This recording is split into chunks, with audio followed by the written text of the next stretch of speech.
What's up, everyone, and welcome back to another episode of the CBB Yapper.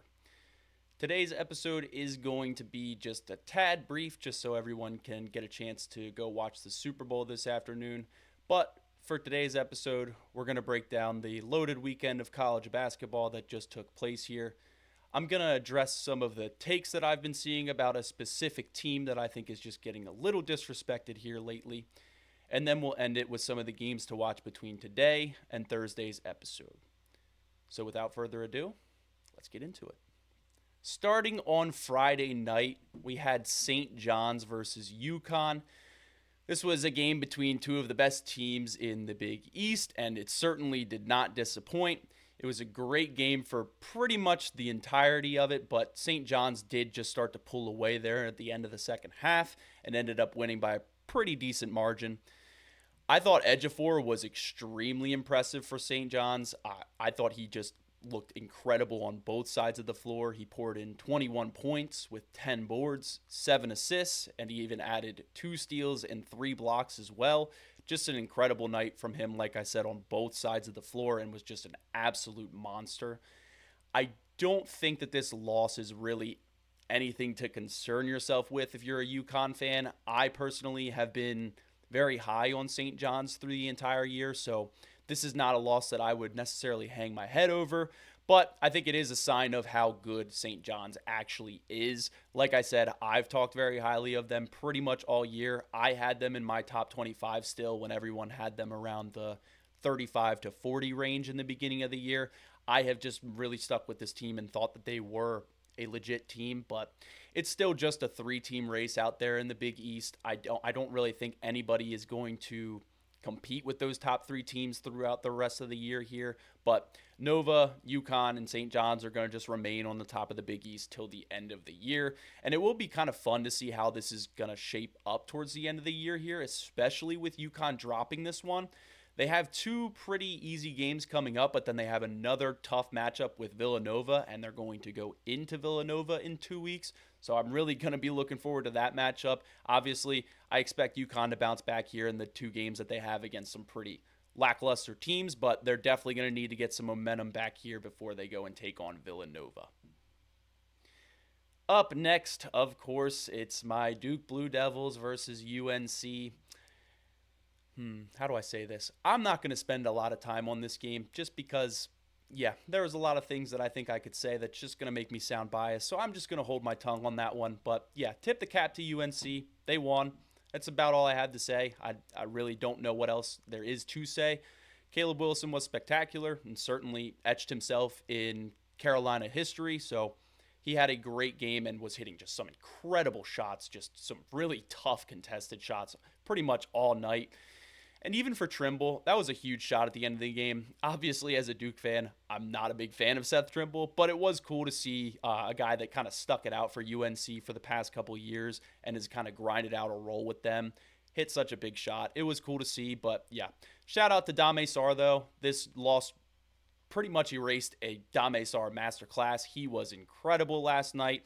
If he just got his feet behind the line, we're talking probably a completely different game here, but nonetheless, the one thing that I will say that probably does have a little bit of bias in it is I cannot wait for them to come to Cameron, especially after all their fans are talking about, oh, you're complaining about the foul calls. You're complaining about the foul calls. Yeah, we'll see. We'll see. We'll see when you come to Cameron. I don't want to hear anything about any foul discrepancies when it's in Cameron. It's going to be get back. I promise you that. But yeah, really felt like Duke dominated this entire game. Did not really feel like Carolina belonged on the floor with them. They just hit some big shots at the end that ended up propelling them to the win, and their big men were allowed to play defense in the paint while our big men were not. Our big men had more fouls than their entire team combined. So, yeah, not really anything for me as a Duke fan to hang my head over. I personally think that Duke deserved to win this game. I don't think that they blew this game like they did the Texas Tech game. I just think UNC kind of won it, but yeah, the refs definitely played a major part in that game. 15-7 in foul calls and 1 total foul call in the second half, while Jay Billis is talking about how physical and great UNC's playing on defense. So yeah, not really much else to say about that one, but yeah, we'll see how the whistle is when they come to Cameron. Moving on to the other great game from that Saturday slate was the Michigan State and Illinois game. That game was just incredible throughout. I mean, obviously it went into overtime, so it was a competitive game the whole time. But yeah, it was just a really good game. Michigan State honestly just pulled it off in the end. I don't really think either team lost this game. I just think it was really weird for Illinois. Wagler was really shut down. I think Izzo did a really good job preparing for him and contributed to him having such a bad night, but he shot 2 of 16 from the floor, which, if you're just box score watching, is a really bad game. I think if you watch this game, though, it really wasn't as bad as the stat sheet showed. I thought he played within himself very well, and it wasn't like he was taking bad shots necessarily. They just weren't falling. I think for him, he's going to bounce back. This is just a really rough game for him, but if you watch that game, you can definitely see that it was not all his fault. It's not like it was just a terrible game from him. I just think shots weren't falling for him. That's all. But fears. We talked about this on Thursday's episode, but man, this kid just cannot keep his hands to himself. It's getting ridiculous. Like, this is now, what, 3 or 4 games in a row where he's had another play where he's just tripping someone or doing something completely unrelated to basketball. I just really don't know what's gotten into this dude. The one yesterday wasn't called a flagrant, and I have no clue how. They said on the broadcast that you can't take his previous actions into account. I think you certainly can. There was clear intent there. He peeked over his shoulder and looked for Mirkovic to try and get in his way. It was just a ridiculous play, horribly called. Should have been a flagrant, and I really think that either Izzo or Big Ten needs to issue a suspension here. Like, this stuff has to stop. It cannot be continuing to happen after you've said that you're going to talk to him 3 separate times now. This is just ridiculous. He deserves a 1-game suspension, and if Izzo's not going to do it, then the Big Ten needs to. This is the same thing when Grayson Allen did it. Grayson Allen did it 2 games in a row, and people were calling for him to get a suspension. He didn't, and people were upset. Then he went out and did it again in another game. And then Coach K suspended him himself since the ACC didn't. I'm not going to act like Coach K took the high road there. He probably should have been suspended after the second time, but this is just getting way out of hand right now, and he clearly needs to take a seat. Like, he does not deserve to be on the floor right now. These are just ridiculous plays that he's taking place in.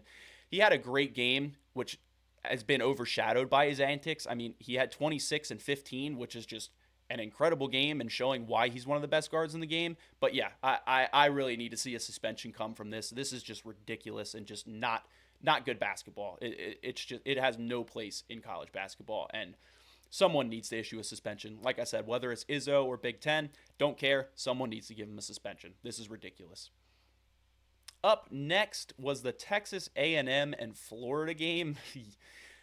I had pointed out the Aggies on last Sunday's episode as one of the teams that I think is trending up here and one of the teams that I felt like was getting disrespected. And boy, a week later, I'm feeling like I need to do a complete 180 on this team.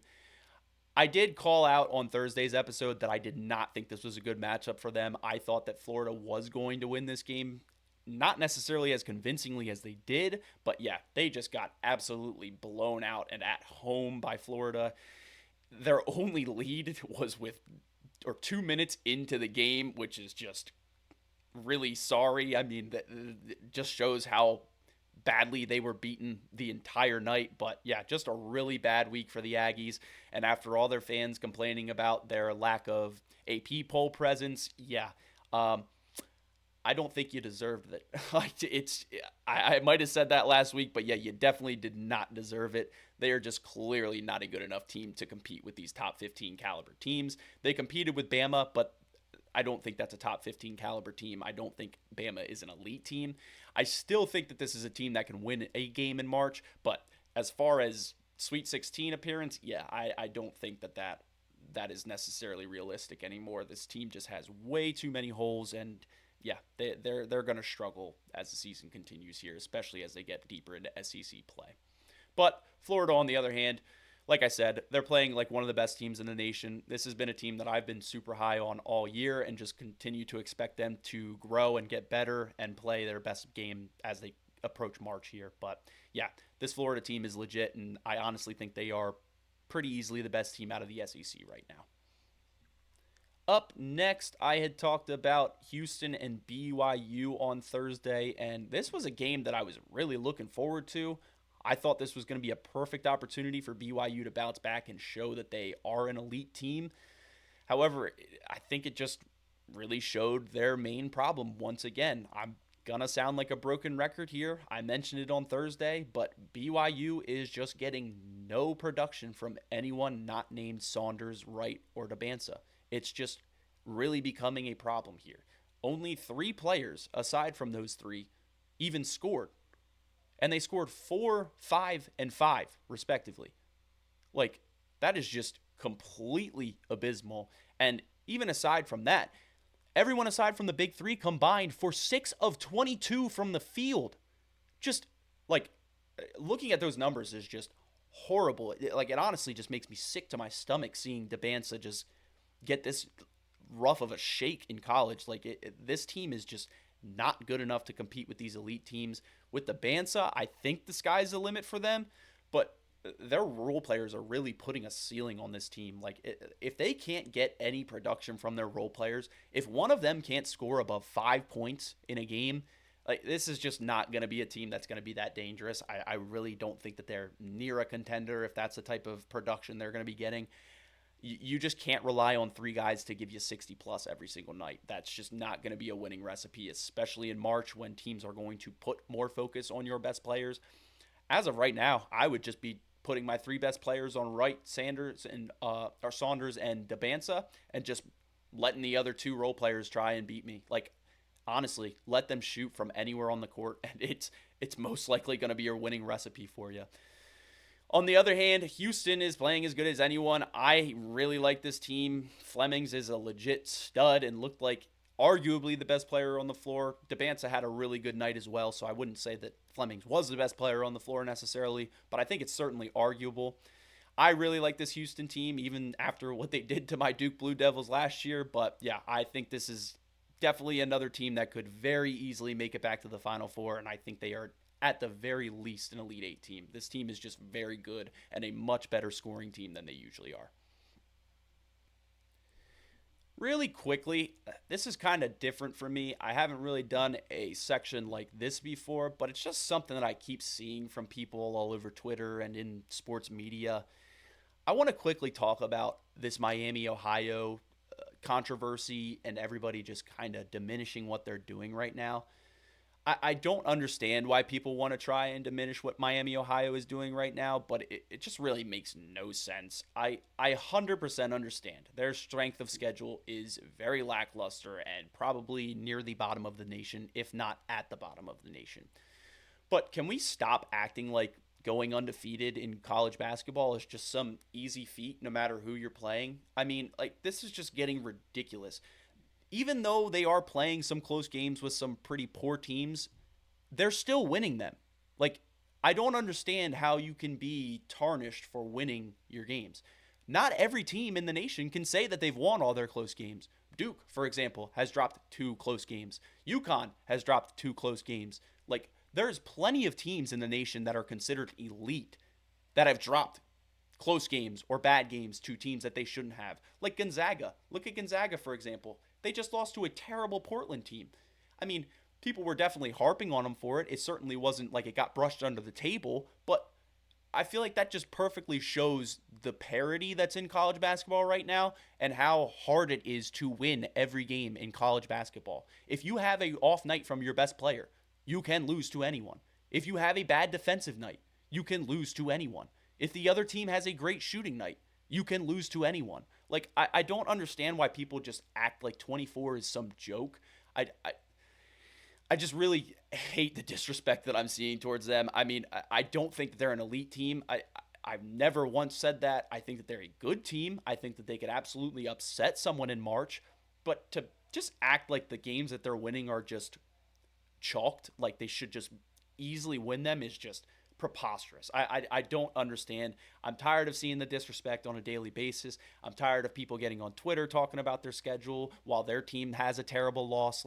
It's just ridiculous. And people, I think, are just jealous. Honestly, winning 24 games in a row is incredible. And I tip my cap to Miami, Ohio. I really like what they're doing out there. I think the Red Hawks are certainly a good team. Like I said, I don't think they're an elite team, but let's stop with the nonsense. Like, can we stop acting like winning every game in Division 1 basketball is just some easy feat that everyone does? There's a reason why there hasn't been an undefeated college basketball champion in some time. Like, this is just getting way out of control, and I understand maybe their ranking is a little bit higher, but you know what? Maybe other teams should stop losing then. Like, it's a very simple answer to that. And again, I'm just very sick and tired of seeing this disrespect towards them. I think they're a very well coached team. I think they're a very well balanced team. And I certainly think that they can give nearly any team a run for their money in March. And I'm going to honestly pick them to win the first game in March just out of spite of everyone else, just because, like, this is just, I don't understand what the hate is for. Like, they do this every year with some new mid-major team that has a good or a great record and just try to diminish what they're doing just to try and get another SEC team in the top 25. And I won't stand for it.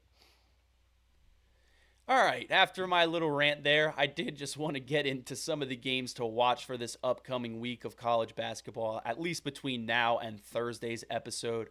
Monday night looks like we're going to have a really good slate, two really good games to lead us off and start this week.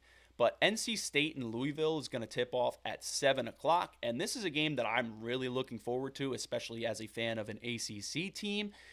This should just be a really good matchup to start off our week here. The team that I have been talking about highly on all year, and arguably one of the hottest teams in the ACC right now. Obviously, like I said, I've been talking very highly of Louisville the entire year. I think they are a very good team, and especially now that they're fully healthy, I think they're going to start playing their best ball here. But NC State has been really hot as of recently. They have honestly been one of the hottest teams in the country, and I'm almost a little bit upset that I didn't include them in my teams trending up last week just because of how good they're playing right now. But yeah, I think both of these teams match up really well against each other, especially on paper.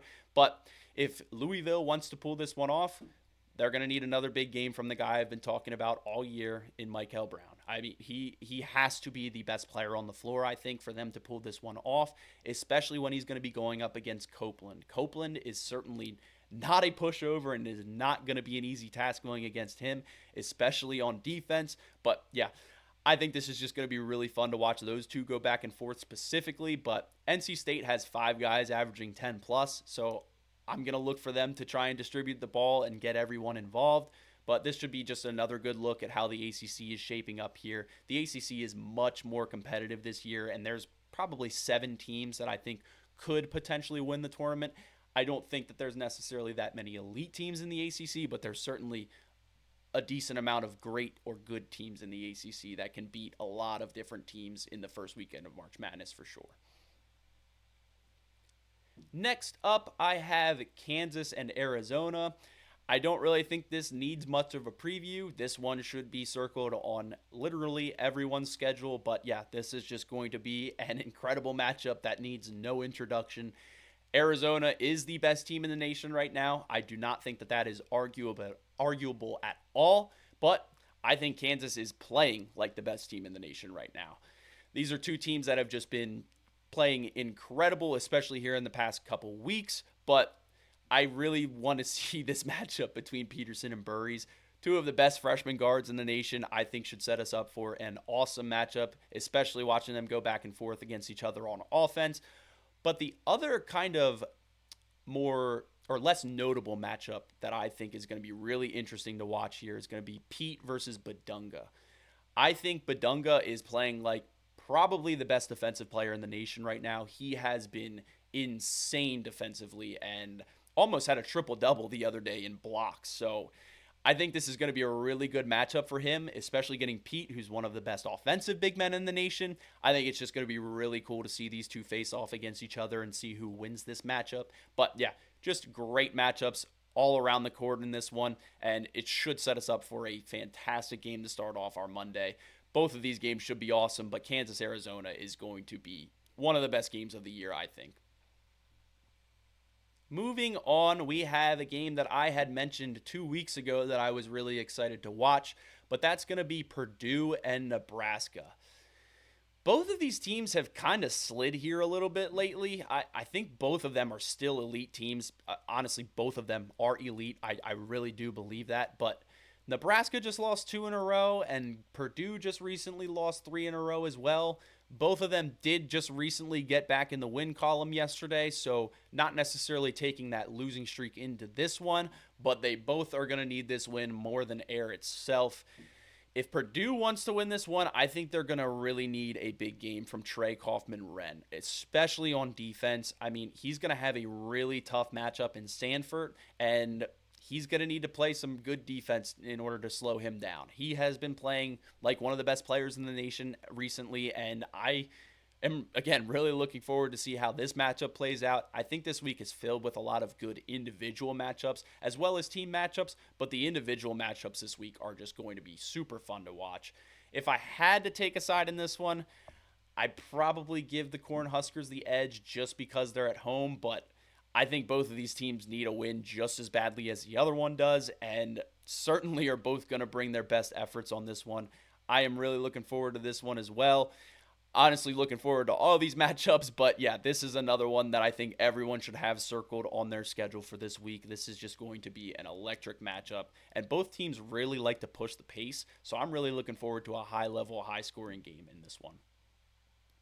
Of course, I still have to watch my Duke Blue Devils, even though they made me a little bit sour on Saturday.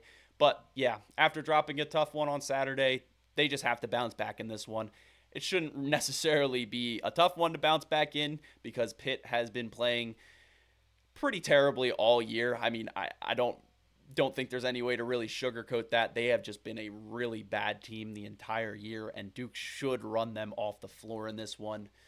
I really don't think that Duke should have any problems here. I'd like to see a Duke blowout by 25 plus at least in this one just to shake off some of that bad juju from Saturday. But yeah, of course, it's still the ACC. Anything can happen. They're still a D1 team. They can still win games. But yeah, they will have some serious questions to answer if they drop this one, or honestly, if they don't win it by double digits. If they don't win this one by at least 15 plus, I am probably going to have a lot to say about this game just because something must have went terribly wrong. But yeah, look for Duke to continue to get better here. They dropped that one to UNC, but I honestly think that that's something that they needed. They only had one loss on the year coming into that one, so another loss is not necessarily the end of the world and should honestly be the kick in the butt that they need to start getting back into their top form that they were in the past couple weeks. Up next, I have Wisconsin and Illinois. This Wisconsin team has just been a team all year that has been giving teams like Illinois problems. They seem to really play up to their competition, but then can also play down to their competition. I talked pretty highly of them a couple weeks ago, saying that they were on the trend up and that I felt like they were getting disrespected a little bit. However, I do think that them sitting around the 30 range is probably pretty appropriate for them. They're just not a great team. They're good, but they're not a great team. And they can certainly come in and beat Illinois on this night, but I don't think they will. Illinois just dropped a tough one to Michigan State, so they're really going to need to look for a bounce back here, and I think that they are going to treat this as that type of opportunity. Like I said, Illinois is one of the best teams in the nation and is certainly playing like one of the best teams in the nation. I don't think that that loss in Michigan State is necessarily anything to really raise your eyebrows at, but definitely do not count the Badgers out. Like I mentioned, they have been a team that have been giving problems like Illinois, or problems to teams like Illinois the entire year. And especially with that win over Michigan, they proved that they can really hang with anyone and can beat anyone. So Illinois definitely needs to be alive and awake for this one. They need to come into this one ready and hungry to pull this one off. If they do, I don't think that they should necessarily have any problems and think that they should win this one by around double digits. But yeah, I certainly think Wisconsin will at least keep this competitive and at least keep it somewhat close throughout most of the game. I just think that Illinois will most likely pull away towards the end. The last game that I wanted to preview or talk about on today's episode is that Florida and Georgia game. This is another one that I don't really think is going to be that competitive, but I think is going to be at least a fun game. Both of these teams like to push the ball like crazy and both like to score a ton of points. So I think this is just going to be a really high level and high scoring game. Georgia was a team that I had talked about also saying that I think that they're kind of on the trend up or getting a little disrespected. But yeah, then they really took a tumble and fell flat on their face here in the past month. I do think that Georgia's still a fun team to watch. They still, as I said, push the ball and really like to score and get up and down the floor. But I love watching the Gators play. It might be a guilty pleasure for me at this point just because I think they're just such a good team and I love their trio of big men. I just think that that gives so many teams some really different problems. But if Georgia wants a chance to keep this one close or to pull this one off potentially, I think they're going to need to shoot at least 40% from deep. That has seemingly been their recipe for success all year. When they are hitting from three, they are a very dangerous team. But when they're not hitting from three or not as consistent at least, they really seem to struggle, especially against these better teams like Florida, who will most likely be able to score on them at will. So just going to be looking for Georgia to try and keep this one competitive. If Georgia has a good shooting night, I really do think that they could pull this upset off, but they're really going to have to be efficient and they're really going to have to play some good defense, something that they have not really done all year. But that is all I have for today's episode. I appreciate anyone and everyone who decided to tune in, and if you enjoyed, go ahead and leave a like, subscribe, and join us back on Sundays and Thursdays for new episodes.